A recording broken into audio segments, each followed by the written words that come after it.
بسم اللہ الرحمن الرحیم۔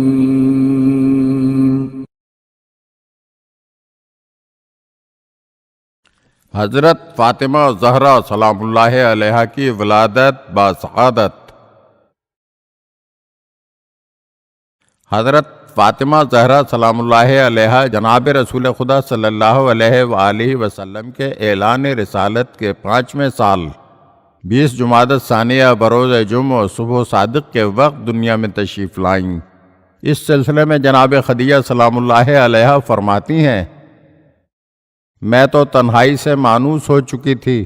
جب رات ہوتی تو میں دروازہ بند کر کے پردے لٹکا دیتی اور نماز پڑھ کر اپنے بستر پر لیٹ جاتی اور چراغ بجھا دیتی۔ اس رات میں سو رہی تھی کہ دروازہ کھٹکھٹانے کی آواز کان میں آئی۔ میں نے پوچھا، اس در کو کھٹکھٹانے والا کون ہے کہ جسے محمد صلی اللہ علیہ وآلہ وسلم کے علاوہ کسی کو کھٹکھٹانے کی اجازت نہیں؟ حضرت صلی اللہ علیہ وآلہ وسلم نے پس در سے فرمایا، اے خدیجہ دروازہ کھولو، میں محمد ہوں۔ جب میں نے حضرت صلی اللہ علیہ وآلہ وسلم کی صدائے فرحت افزا سنی تو دوڑ کر دروازہ کھول دیا۔ حضرت صلی اللہ علیہ وآلہ وسلم کی عادت یہ تھی کہ جب آپ صلی اللہ علیہ وآلہ وسلم سونے کا ارادہ فرماتے تو پانی منگواتے، تجدید وضو کرتے، 2 رکعت نماز پڑھتے اور پھر بستر پر سو جاتے۔ لیکن اس رات آپ صلی اللہ علیہ وآلہ وسلم نے ان میں سے کوئی کام بھی نہ کیا، بلکہ میرے ہمراہ آرام فرمانا پسند کیا۔ اس کے بعد میں نے نور فاطمہ سلام اللہ علیہا کو اپنے شکم میں محسوس کیا۔ جب حضرت خدیجہ سلام اللہ علیہا نے رسول خدا سے شادی کر لی تو مکہ کی عورتوں نے اس عداوت کی بنا پر جو انہیں حضرت سے تھی، خدیجہ سے دوری اختیار کر لی۔ وہ ان کو سلام بھی نہیں کرتی تھیں اور کسی عورت کو ان کے پاس نہیں جانے دیتی تھیں۔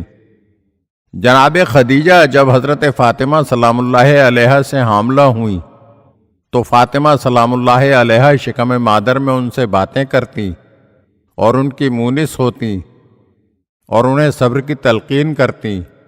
حضرت خدیجہ علیہ السلام اس حالت کو رسول خدا صلی اللہ علیہ وآلہ وسلم سے پنہا رکھتی تھیں۔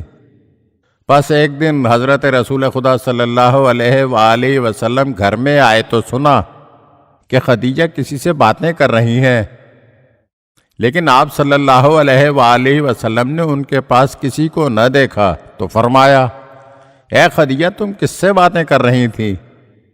تو جناب خدیجہ نے عرض کیا، جو بچہ میرے شکم میں ہے وہ مجھ سے باتیں کرتا ہے اور میرا مونس و غمخوار ہے۔ آپ صلی اللہ علیہ وآلہ وسلم نے فرمایا، مجھے جبرائیل نے خبر دی ہے کہ یہ بچہ بیٹی ہے اور یہ طاہرہ و بابرکت ہے۔ خداوند عالم میری نسل اسی سے چلائے گا اور اسی کی نسل سے ائمہ اور دین کے پیشوا خلق ہوں گے، اور سلسلہ وحی کے ختم ہو جانے کے بعد خداوند عالم زمین میں انہیں اپنا خلیفہ قرار دے گا۔ جناب خدیجہ سلام اللہ علیہا اسی حالت میں رہیں یہاں تک کہ جناب فاطمہ سلام اللہ علیہا کی ولادت قریب ہوئی۔ جب جناب خدیجہ نے ولادت کے آثار محسوس کیے تو قریش کی عورتوں کی طرف کسی کو بھیجا تاکہ وہ اس مرحلے میں ان کے پاس آ جائیں اور ان کی مدد کریں۔ ان عورتوں نے کہلا بھیجا کہ تم نے ہماری نافرمانی کی، ہماری بات قبول نہیں کی اور یتیم کی بیوی بن گئی جو کہ فقیر ہے اور اس کے پاس مال ہے نہ دولت، لہٰذا ہم تیرے گھر نہیں آئیں گے اور نہ تیرے معاملات میں دخل دیں گے۔ حضرت خدیجہ نے ان عورتوں کا یہ پیغام سنا تو بہت رنجیدہ ہوئیں۔ اسی اثنا میں اچانک دیکھا کہ 4 گندم گوں بلند قامت عورتیں ان کے پاس آئیں جو دیکھنے میں بنی ہاشم کی عورتوں جیسی ہی لگتی تھیں۔ جناب خدیجہ ان عورتوں کو دیکھ کر گھبرا گئیں تو ان میں سے ایک نے کہا، ڈرو نہیں، ہم خدا کی طرف سے تمہارے پاس بھیجے گئے ہیں اور ہم تمہارے معاملات میں تمہاری مدد کریں گے۔ میں سارہ زوجہ ابراہیم ہوں اور یہ دوسری آسیہ بنت مزاحم فرعون کی زوجہ ہیں جو جنت میں تمہاری سہیلی ہوں گی، اور تیسری خاتون مریم بنت عمران حضرت عیسیٰ علیہ السلام کی والدہ ہیں، اور چوتھی حضرت موسیٰ کی بہن کلثوم بنت عمران ہے۔ خداوند عالم نے ہمیں اس لیے بھیجا ہے کہ ولادت کے وقت ہم تمہارے پاس رہیں اور اس حالت میں ہم تمہاری معاون و مددگار بنیں۔